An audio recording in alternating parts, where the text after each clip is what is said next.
दोस्तों एक लड़का बचपन में ही अपना घर परिवार छोड़कर अहमदाबाद में नौकरी करने के लिए चला जाता है।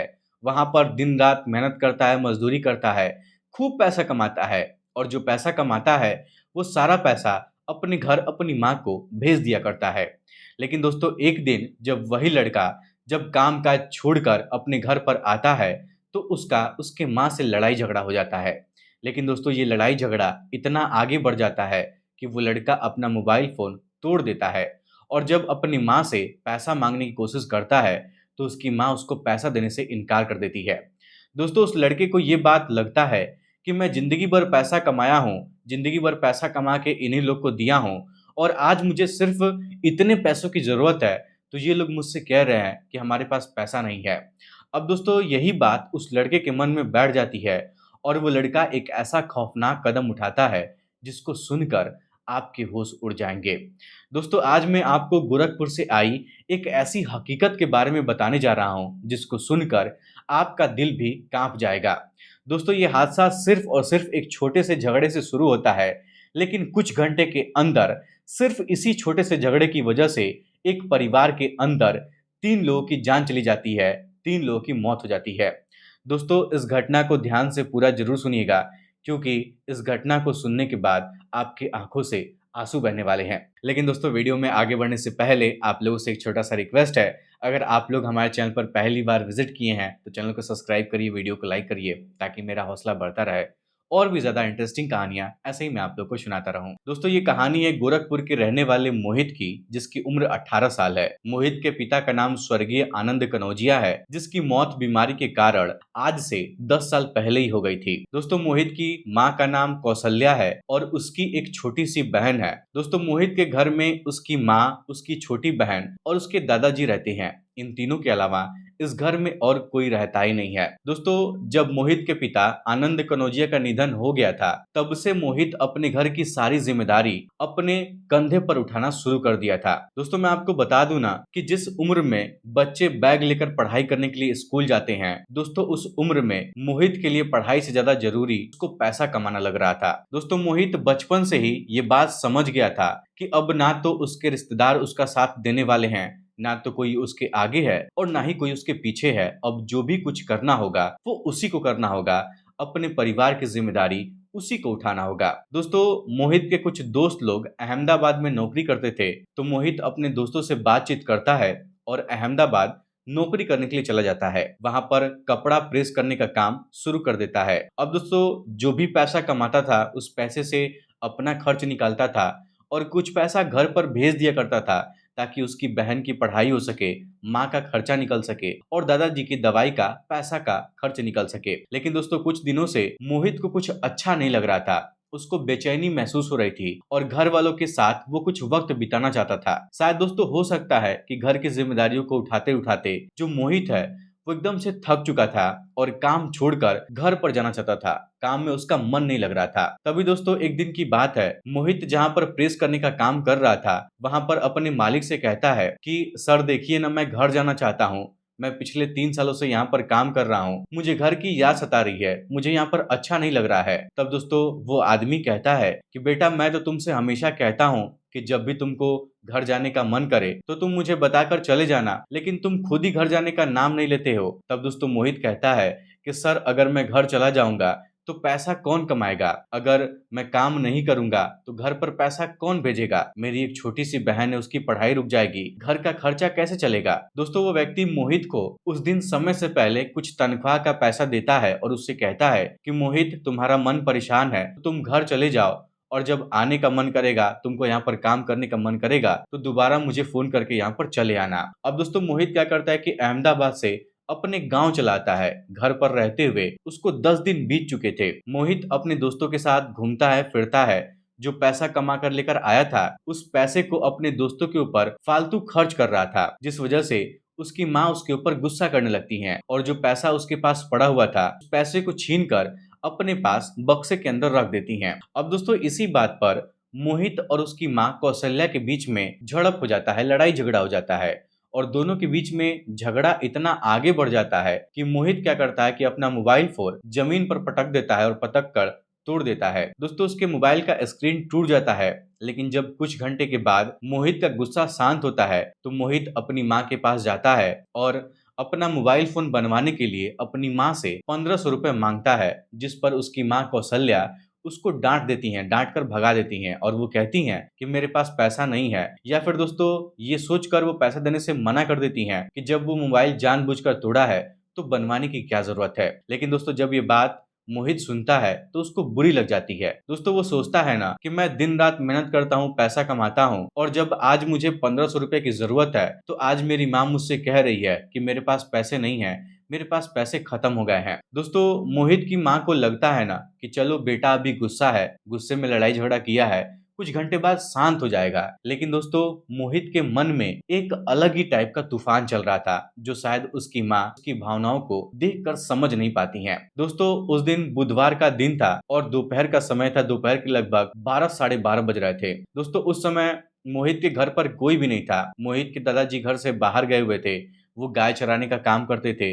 झुंड जो गाय की होती हैं, 10-15 लोगों की गाय अपने पास रखे हुए थे और वो चरवाहा का काम करते थे। जो मोहित की माँ थी और जो मोहित की छोटी बहन थी, ये दोनों बाजार चली गई थी। दोस्तों मोहित उस समय घर पर अकेला था और उसके मन में वही सब उल्टे सीधे ख्याल चल रहे थे। तभी दोस्तों मोहित एकदम से ऐसा कदम उठाता है जिसको देखकर सभी की आंखें फटी की फटी रह जाती हैं। दोस्तों मोहित अपने कमरे में जाता है, छत पर एक कुंडी लगा हुआ था, उसमें रस्सी बांध कर लटकाता है और फिर दोस्तों उसी रस्सी पर वो लटक जाता है। दोस्तों मोहित अपनी जान दे देता है। दोस्तों मोहित की माँ उसके लिए थाली में खाना निकालकर किचन में रखी थी ताकि वो खाना खाएगा, लेकिन दोस्तों मोहित उस खाना को छुआ तक नहीं था। शायद दोस्तों वो बैठकर काफी देर तक सोच रहा होगा और जब उसको रहा नहीं गया होगा तब वो बेचारा ऐसा कदम उठाने पर मजबूर हो गया होगा। दोस्तों जब मोहित रस्सी पर लटक जाता है तो 2 घंटे का वक्त गुजरता है, लेकिन ये बात किसी को पता नहीं चलती है कि इस घर में कुछ ऐसा भी हादसा हो गया है। तभी दोस्तों शाम के वक्त जब मोहित की माँ और उसकी छोटी बहन बाजार से सामान वामान खरीद कर ये लोग घर पर आती हैं तो ये लोग देखती हैं कि कमरे का दरवाजा बंद है। जब मोहित की माँ दरवाजा खटखटाने की कोशिश करती हैं, जब मोहित को आवाज लगाती हैं तो अंदर से किसी की आवाज नहीं आती है। पहले तो उनको लगता है कि मोहित नींद में सो रहा होगा, शायद इसलिए उसकी आवाज उनको सुनाई नहीं दे रही है, या फिर हो सकता है कि वो मुझसे लड़ाई झगड़ा किया है, गुस्सा होगा, शायद इस वजह से दरवाजा नहीं खुल रहा होगा। अब दोस्तों मैं आपको बता दूं कि मोहित की माँ, जिनका नाम कौशल्या देवी था, अब ये क्या करती हैं कि जानबूझकर दरवाजा को जोर जोर से धक्का मारती हैं और तोड़ने की कोशिश करती हैं, सिर्फ गुस्से में। तो अंदर से कोई आवाज नहीं आती है, ना ही कोई दरवाजा खोलता है। तो मोहित की माँ को थोड़ा सा डाउट होता है कि आखिर इस कमरे के अंदर कौन है जो ना तो दरवाजा खोल रहा है और ना ही अंदर से कोई जवाब दे रहा है। अब दोस्तों मोहित की माँ के मन में दरवाजा तोड़ने का विचार आता है और जब वो दरवाजा तोड़कर घर के अंदर दाखिल होती हैं तो उनकी आंखों के सामने जो नजारा दिखाई देता है वो देखकर उनके पैरों तले जमीन खिसक जाते हैं। दोस्तों कौशल्या देवी मोहित को इस हालत में लटकता हुआ देखकर एकदम से फूट फूट कर रोने लगती हैं। उनको ऐसा लगता है कि सिर्फ मेरी गलती की वजह से मेरा बेटा इस दुनिया को छोड़कर चला गया है। तभी दोस्तों कौशल्या देवी घर में पड़ा हुआ सल्फास का गोली लेकर आती हैं, गेहूं में डालने के लिए रखा हुआ था, और अपने बेटे को सीने से लगाती हैं और फिर रोते हुए उसको सीने से लगाकर सल्फास की गोली खा लेती हैं। अब दोस्तों मैं आपको बता दूं कि कौशल्या देवी के बगल में उनकी 14 साल की बेटी भी बैठी हुई थी, जिसका नाम सुप्रिया था। दोस्तों सुप्रिया जब अपनी माँ को वो सल्फास की गोली जहर खाता हुआ देखती है तो दोस्तों वो भी क्या करती है ना कि अपनी माँ के हाथों से छीन कर वो दवा, वो गोली खुद भी खा लेती है। अब दोस्तों कुछ देर के बाद दोनों की हालत बहुत ज्यादा खराब हो जाती है। तभी दोस्तों मोहित के दादाजी घर पर अचानक से आ जाते हैं और जब कमरे के अंदर का नजारा देखते हैं तो उनके तो होश ही उड़ जाते हैं। दोस्तों इन दोनों के मुंह से लार्वा वगैरह निकल रहा था, झाग वगैरह निकल रहा था। दोस्तों मोहित के दादाजी गांव वालों को जानकारी देते हैं तो गांव के प्रधान जी आते हैं। प्रधान जी पुलिस को फोन करते हैं, प्रधान जी तुरंत एम्बुलेंस को फोन करके बुलाते हैं और फिर तुरंत माँ और बेटी को जिला अस्पताल में भर्ती कराया जाता है। लेकिन दोस्तों मैं आपको बता दूं कि शाम होते होते सुप्रिया दम तोड़ देती है, उसकी मौत हो जाती है और अभी तक कौशल्या देवी की हालत गंभीर बनी हुई है। फिलहाल अभी भी जिला अस्पताल में उनका इलाज चल रहा है। दोस्तों मोहित के दादाजी का नाम हीरालाल है और उनकी उम्र 72 साल हो चुकी है। जब उनको पता चलता है कि उनका पोता और उनकी पोती अब दोनों ही उस दुनिया में नहीं है और बहू की हालत नाजुक है तो दोस्तों उनके पैरों तले जमीन खिसक जाती है। वो बेचारे इस उम्र में जमीन पर बैठकर फुट फुट कर रोने लगते हैं। दोस्तों हीरालाल मीडिया वालों के सामने रो रो कर कह रहे हैं कि अगर मुझे पहले से पता होता कि कुछ ऐसा होने वाला है तो आज मैं घर से बाहर जाता ही नहीं। पहले मैं अपने बेटे की चिता को आग दिया हूँ और अब मुझे अपने पोते और पोती को देना पड़ेगा। दोस्तों इस बात को कहते वक्त उसके दादाजी मीडिया वालों के सामने और गांव वालों के सामने एकदम से फूट फूट कर रोने लगते हैं। दोस्तों मोहित एक जिम्मेदार लड़का था, मेहनती लड़का था, लेकिन शायद कहीं ना कहीं अंदर ही अंदर वो बहुत ज्यादा थक चुका था। वो अपनी जिम्मेदारियों से हार चुका था,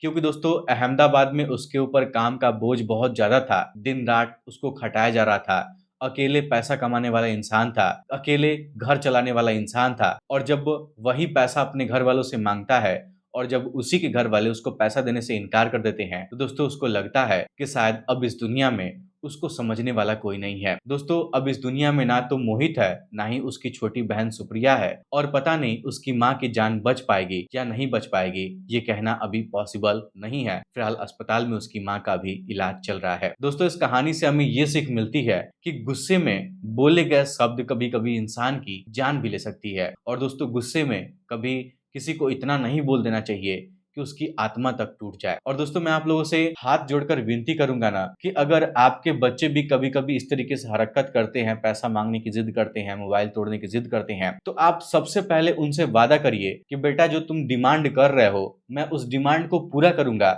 लेकिन मुझे 1 हफ्ते का या फिर 2 से 3 दिन का समय चाहिए। अगर आप अपने बच्चों को 2 दिन का समय देंगे, उनसे 2 दिन का समय मांगेंगे, तो शायद 2 दिन के अंदर उनका गुस्सा शांत हो जाएगा, और उसके बाद जब आप लोग अपने बच्चे को समझाएंगे तो आपके बच्चे आपकी बातों को अच्छे से समझ पाएंगे। दोस्तों अक्सर माँ बाप से ये गलती हो जाती है कि जब बच्चा बहुत ज्यादा गुस्से में होता है तो वो लोग उसको और ज्यादा मारते हैं, पीटते हैं, प्रताड़ित करते हैं, और वो लोग सोचते हैं कि जब वो गुस्सा कर रहा है तो मैं उससे ज्यादा गुस्सा करूंगी, उसको मारूंगी तो वो समझ जाएगा। लेकिन दोस्तों हर माँ बाप को ये बात पता नहीं होता है कि अगर जब बच्चा गुस्से में है तो उसको मारने से, पीटने से, समझाने से उसका गुस्सा जो है वो शांत नहीं होगा, बल्कि उसका गुस्सा जो है वो और भी ज्यादा बढ़ता जाएगा। इसीलिए दोस्तों जितना हो सके उतना हर माँ बाप से मैं कहूंगा कि आप लोग अपने बच्चे के साथ दोस्त की तरह रहिए, अपने बच्चों के साथ सच्चे साथी की तरह रहिए, उनकी हर हरकतों पर ध्यान रखिए, उनकी बातों को सुनिए, उनकी बातों को समझिए, और वो जो करना चाहते हैं उसका भी ध्यान रखिए। चलिए दोस्तों फिर आज के इस वीडियो में इतना ही। इस घटना को सुनने के बाद आप लोग क्या कहना चाहेंगे, अपना जवाब हमें कमेंट बॉक्स में जरूर बताइएगा। फिर आज के इस वीडियो में इतना ही। वीडियो पसंद आए तो वीडियो को लाइक, चैनल सब्सक्राइब जरूर करिएगा। आप सभी लोगों का बहुत बहुत धन्यवाद।